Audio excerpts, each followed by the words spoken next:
Good morning बेटा, आप सभी का एक बार फिर से स्वागत है आपके अपने यूट्यूब चैनल कौशल्या एजुकेशन में। और बेटा आज हम पढ़ रहे हैं हमारी 3rd क्लास के मैथ्स का 8वां लेसन विश इच्छा। तो अब हम इसमें कुछ पोर्शन हमने इसका पढ़ लिया है और अब हम कर रहे हैं उसके आगे का। तो देखते हैं बेटा, solve the following riddles and write their answer in the box. ये कुछ पहेली दे रखी है, कह रहा है कि उनको सोल्व करो और उनके उत्तर लिखो। तो देखते हैं। आई एम एन एनिमल, मैं एक पशु हूँ। I live both in water and on the earth, धरती पे भी रह सकता हूँ और पानी में भी। आई हैव 4 लेटर्स, में 4 अक्षरों का मेरा नाम है। हु आई एम, मैं कौन हूँ। अब बताओ, एफ तो इसने लिख रखा है, तो एफ से शुरू होने वाला क्या है जो पानी में भी रहता है और जमीन पे भी? फ्रॉग। और ये हमने फ्रॉग की स्पेलिंग लिख दी है। ठीक बेटा। अगला है आई एम ए प्लांट, मैं एक पौधा हूं। आई गिव शुगर, मुझसे शुगर बनती है। हु आई एम, मैं कौन हूं। भाई चीनी किससे मिलती है हमें? शुगर केन से, गन्ने से मिलती है ना, तो हमने लिख दिया शुगर केन। कुछ सब यहाँ पे इसके लेटर्स लिखे हुए थे, कुछ जो बीच में से छोड़ रखे थे वो हमने लिख दिए है। ठीक बेटा। मैं पर्सन, मैं एक पर्सन हूँ, इंसान हूँ, आदमी हूँ। I show you magic tricks, और मैं तुम्हें जादू दिखाता हूँ। हु आई एम, तो जादू दिखाने वाला कौन होता है? और जो एम से शुरू होता है कौन होता है बेटा? Magician. I am an animal, मैं एक पशु हूँ। I have black fur on my body, मेरे शरीर पर काले फर है। आई लाइक हनी, मुझे हनी बहुत पसंद है, यानी कि शहद। हु आई एम, मैं कौन हूं?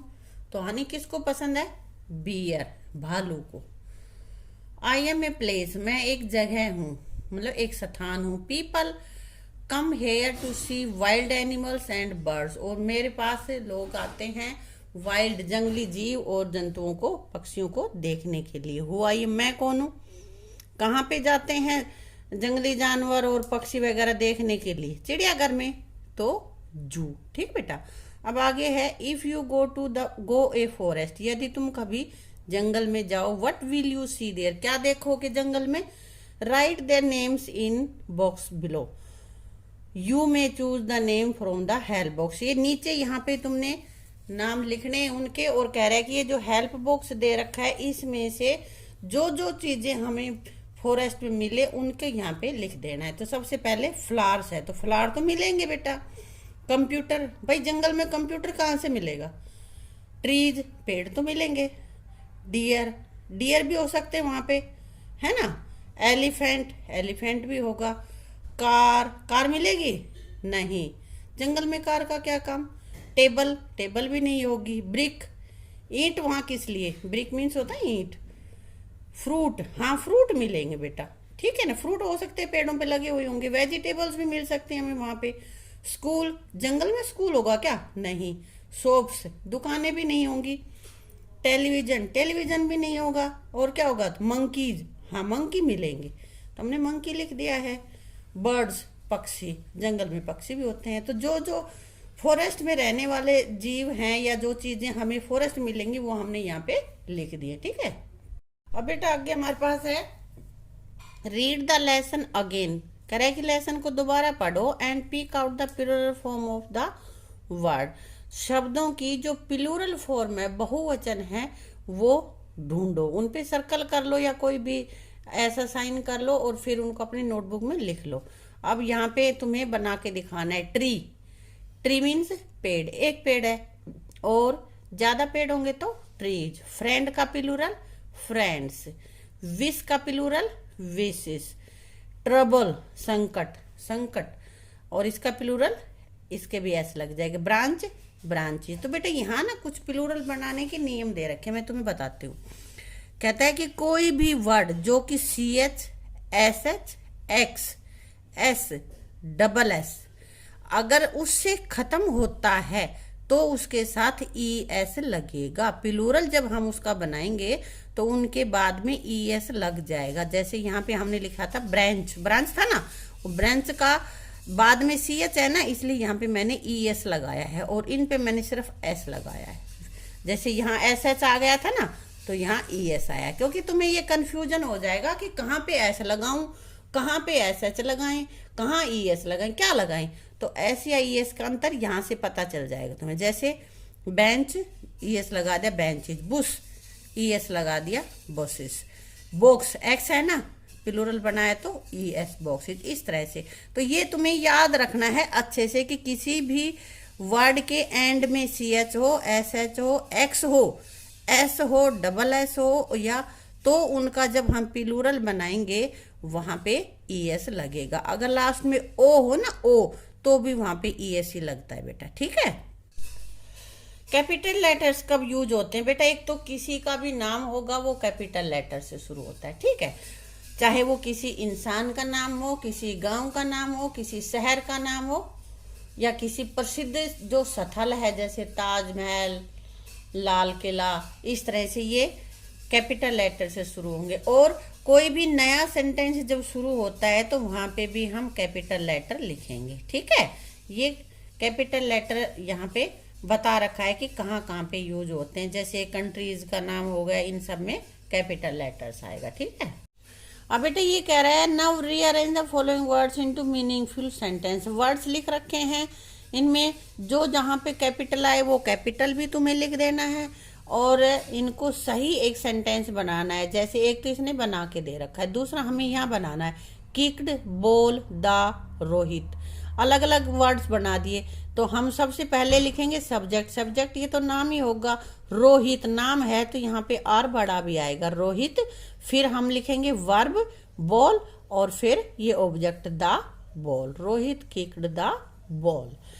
अब आगे आ गया Joy, Sweetie, with, jumped. Sweetie अब ये नाम है तो सबसे पहले तो यही आएगा सब्जेक्ट एस, और एस इसका कैपिटल आ जाएगा। एक तो सेंटेंस इससे शुरू हो रहा है, दूसरा ये नाम भी है, इसलिए भी इसका पहला लेटर बड़ा रहेगा, स्वीटी। फिर वर्ब लिखेंगे जंप्ड और विद जॉय, ठीक है।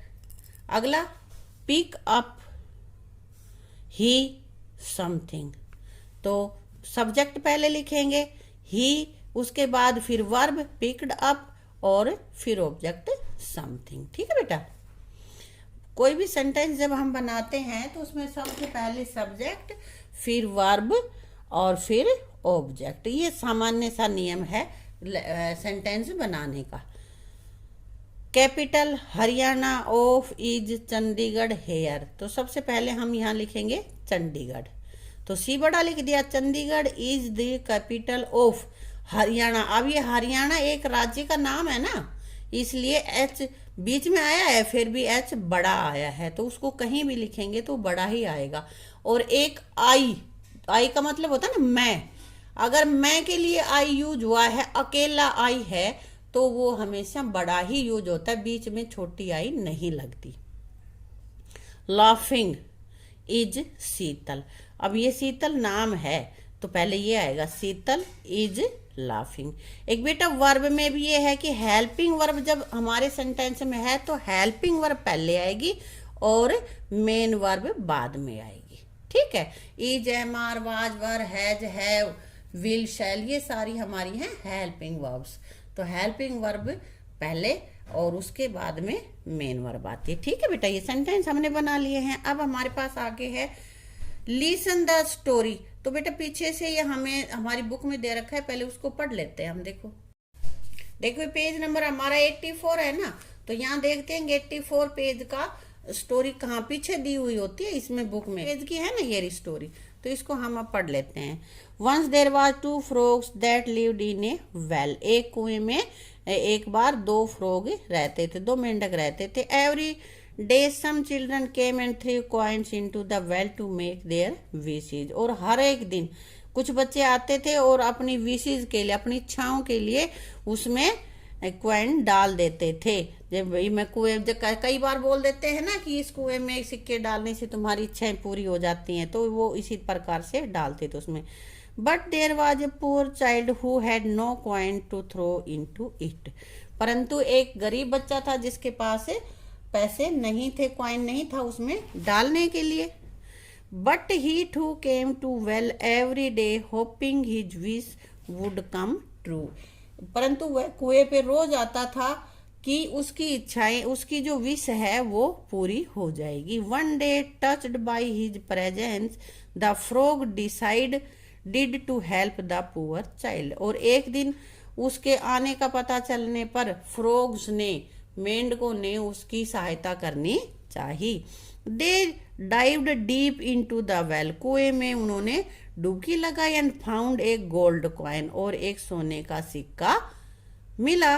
The next day when the child came to well to make his wish, अगले दिन जब वो गरीब बच्चा दोबारा से अपनी विश के लिए आया तो frog gave him the coin, frog ने उसे सिक्का दिया। The boy smiled with tears in his eyes and thanked the frog saying, बच्चे ने की आंखों में आंसू भरकर स्माइल किया, मतलब खुशी से आंसू आए उसके कि भाई ऐसे ही मांग रहा था, अब सिक्का डाल के मैं अपनी विश मांगूंगा तो पूरी हो जाएगी। तो फ्रॉग से कहा, I always wished I had some money to buy a shawl for my mother, तो मैं हमेशा से यही विश कर रहा था कि मुझे मेरी माँ को शॉल खरीद के देने के लिए पैसे चाहिए। He went back home happily, और वो खुशी खुशी अपने घर चला गया। तो ये गरीब बच्चे की और फ्रॉग्स की कहानी है बेटा। इसी से रिलेटेड हमारे पास पीछे क्वेश्चन दे रखे हैं, वो अब हम देख लेते हैं। Listen the story, answer the following question. हमने स्टोरी पढ़ लिया, अब इसके क्वेश्चन देखते हैं बेटा। Who lived in the well, कुएं में कौन रहते थे? Two frogs lived in the well, two frogs रहते थे बेटा। वेल मीन्स कुआं। Why did children throw coins into the well, और बच्चे कुएं में सिक्के क्यों डालते थे? किस लिए डालते थे बेटा? टू मेक देयर विशेज, अपनी विशेज मांगने के लिए सिक्के डालते थे वो। How did the frog help the poor child, तो फ्रॉग्स ने गरीब बच्चे की हेल्प कैसे की? The frogs gave a gold coin to the poor child, कि फ्रॉग्स ने छोटे बच्चे को, उस गरीब बच्चे को सोने का एक सिक्का दिया, जिससे कि उसने अपनी माँ के लिए शॉल खरीद लिया, है ना। What did the child wish to do with the coin, और वो जो गरीब का बच्चा था वो सिक्के से कौन सी विश पूरी करना चाहता था? To buy a shawl for his mother, अपनी माँ के लिए शॉल खरीदना वो चाहता था। Was the child sad at the end of the story, कह रहे कि स्टोरी के एंड में क्या बच्चा उदास था? नहीं भाई, बच्चा कैसे उदास होगा, वो तो खुश था कि उसको कॉइन मिल गया और वो अपनी माँ के लिए शॉल खरीदेगा। तो क्या आंसर रहेगा? No, he was not sad, वह उदास नहीं था। अब आगे कह रहा है बेटा, draw an animal you like in the box given below and colour it. यहाँ पे तुम्हें एक कोई भी एनिमल की पिक्चर बनानी है और उसको कलर करना है, ठीक है, उसको कलर करना है बेटा, और बहुत सुंदर सी पिक्चर भी बनानी है। तो बेटा इसी के साथ ये हमारा लेसन कंप्लीट हो जाता है। पूरा लेसन उसको रीड करना अच्छे से, उसमें इज एम आर पे सर्कल करवाया है वो भी करना है, और जितना भी हमारा ये एक्सरसाइज हमने की है उन सब को अपनी नोटबुक में करना और अच्छे से लर्न कर लेना, ठीक है। Thank you.